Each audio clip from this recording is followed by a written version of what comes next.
My friends, you want to talk about something that has completely become something nobody talks about? Nobody talks about saving money. Like, it's just not a conversation. Like, there's a very easy way to do this. If you make $49,000 a year, live as if you're making 27. Everybody lives over what they make. No wonder you can't save money. Your apartment's too nice. Of course you can't save money.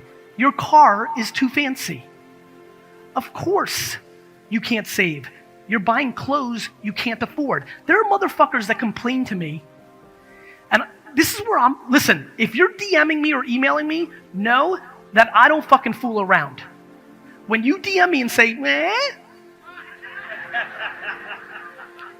I can't, the first thing I do is go to your account. Don't let me hear that you're broke as fuck, and the first fucking story I click on, you're drinking a $7 fucking coffee. If you're broke, you're not allowed to take Uber. Take the bus. We need to start saving money to get it. Are you in a shit spot? Are you in debt? You don't like it? There's going to be no fast track to $1 million that's going to fix that. It's going to be taking a step back and drinking a whole lot of humility, not a fucking French latte. I don't get it. People are always like, Gary, your story about you building your dad's business, that's not true. Like, you fucking, like, that can't be true. You had money to invest in Twitter and all that shit. I know your story. I'm like, okay, right. Because when I made $53,000 a year, I had a $2,000 a month apartment. Then I moved down to a $1,400 one because I wanted to save more money. And I bought nothing for a decade. I went out 0 times. I bought no clothes. I wore liquor t-shirts to fucking work. I fucking spent no money. Not super complicated. Immigrants have this shit figured out. Immigrants come here, they work, and they fucking save money. I went on 1.5 fucking vacations my entire childhood. We stayed in the fucking Holiday Inn, and my mom ate like 1 sandwich in the week. Immigrant shit. Immigrant shit. Everybody cries about immigrants. They don't spend money on dumb shit, motherfucker. Try it. Try it.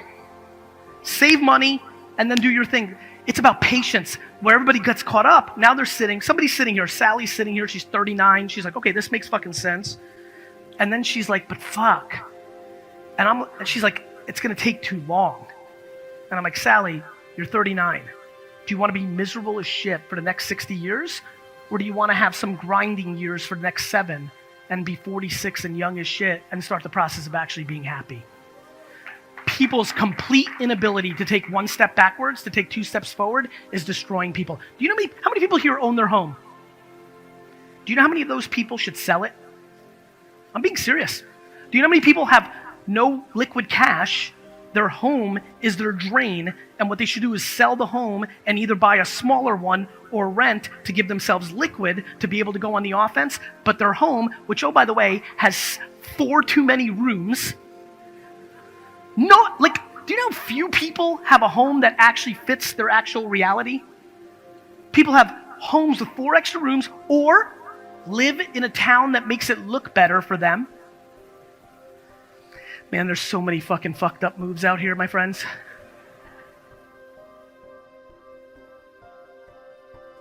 We also need a huge conversation around patience.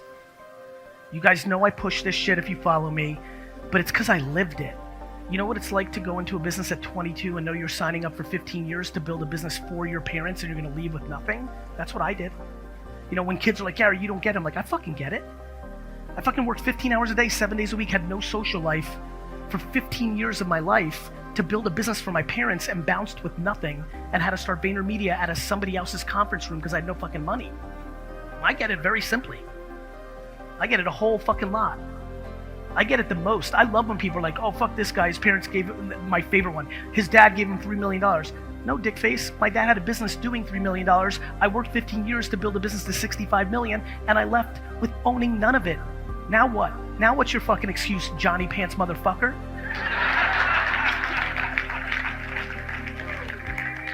So you're talking to somebody who did it, who left at 34 and started at 0 and built what I've built in the last decade because of my experience, my talent. I get that. And we all have different paths, but people are impatient.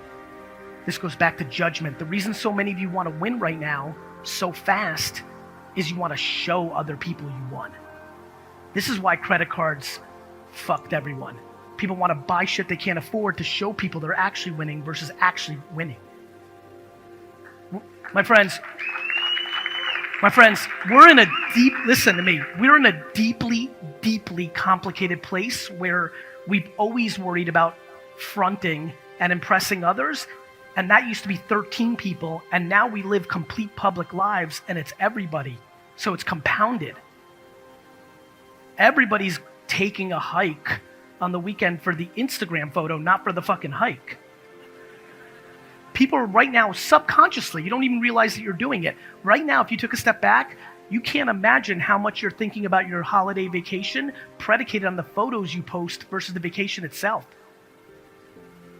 We live in a world where people yearn for affirmation or compliments, which makes them wildly vulnerable to booing. The reason so many of you struggle and you don't post with a negative hater is because you overvalue compliments, which make you vulnerable to negativity. This is something we really need to start talking about. Like, why are you here? I assume if you've decided to spend money on a, let's say Monday, on a Monday afternoon and listen to this shit, that you're looking for something, which is cool. My curiosity is what? Because for me, if you're looking for tactics, they're so easy.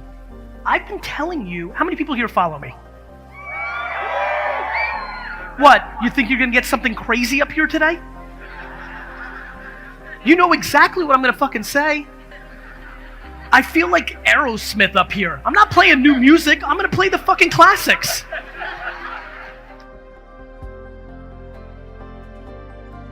I've learned in the last decade especially, but kind of always knew, right place, right time, right analogy, right moment, right? Like, to me, it's been fascinating to watch people consume my content. You know, what's great about how I do it and how I recommend you do it is read your comments, read your DMs, read your, you know, I know a lot of you are mad I haven't texted you back. I get fucking 4,000 of them a day. I'm texting 300 back. I just can't fucking catch up, but I'm telling you, I read that shit. And the reason I read it is it allows me to know what I need to talk about here. You think I knew that people were fucking super sad because their parents were paying for shit?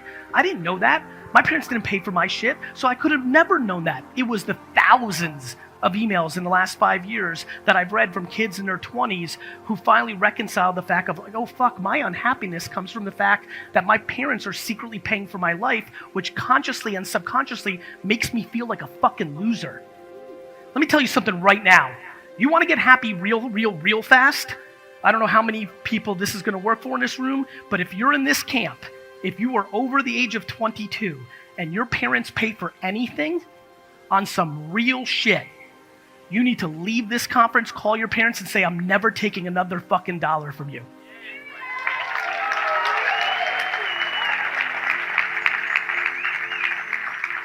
There is nothing more obvious to me out of all the listening I've done in the last half decade, that the thing I just said is leading to a stunning amount of bad. A bad between the kid and the parents, a bad about that kid. All they're doing is taking that money to look like they're doing something, which starts corroding you subconsciously in a way that you cannot imagine. I'm telling you, living on your own 2 feet is foundational to happiness.